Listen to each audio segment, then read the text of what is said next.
안녕하십니까. 신후법률사무소의 김용대 변호사입니다.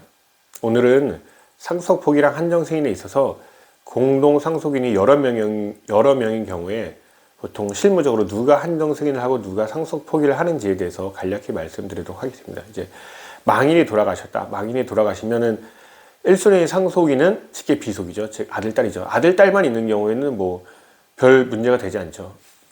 다른 영상에도 말씀드렸듯이 이 경우에 상속포기나 한정승인이 유리한지에 따져서 상속포기나 한정승인이 되지만, 원칙적으로는 이제 상속포기를 할 특별한 사유가 없는 경우에는 그 친척들한테 굳이 민폐를 끼칠 필요는 없기 때문에 한정승인을 끝냅니다. 그래서 망인이 있고 상속인이 직계 비속만 있다, 자식과 손자만 있다, 그러면 다 이제 직계 1차 자식들이죠. 1차 자식들이 한정승인을 하게 됩니다. 1차 자식만 한정승인을 하게 되면 손자, 손녀한테 넘어가지 않기 때문에 한정승인만 하시면 돼요. 물론 아들, 딸이 상속포기를 했다 그러면 후순위자인 그 손자, 손녀한테 넘어가기 때문에 손자, 손녀들이 이제 한정승인을 해야 되는 문제가 있죠. 이렇게 되는 거고, 이제 문제가 복잡해지면 여기에 배우자까지 있는 경우에, 배우자는 공동상속인이죠. 그럼 이 경우에 누가 한정승인을 하고 상속포기를 해야 되느냐? 보통 이럴 경우에는 물론 배우자가 한정승인을 해도 되는데, 이 경우에 여러 가지 변수가 있어요.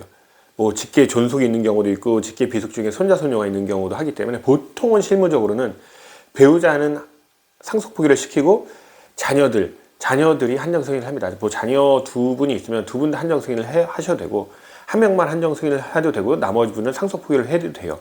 이렇게 되겠죠. 이제 다시 더 복잡해졌어요. 망인이 돌아가셨어. 배우자 있어. 직계 비속도 있어. 그다음에 직계 존속 있어. 할아버지, 할머니 있어. 이럴 경우는 어떻게 해야 되느냐? 보통은 이제 이럴 경우는 어떻게 하시냐면은, 가장 큰 실수를 말씀드릴게요. 직계 비속이 다 상속포기를 했어요. 자식, 자녀들이 상속포기를 했어. 그리고 배우자가 한정승인을 한 경우에, 이럴 경우에 이렇게 되면 무슨 문제가 생겨요?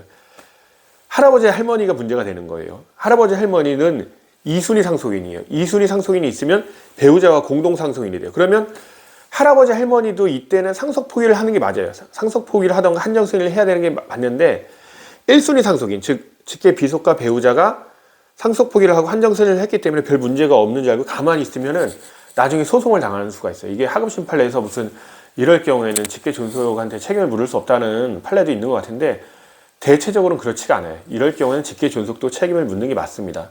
그래서 이럴 경우, 즉 마지막이죠.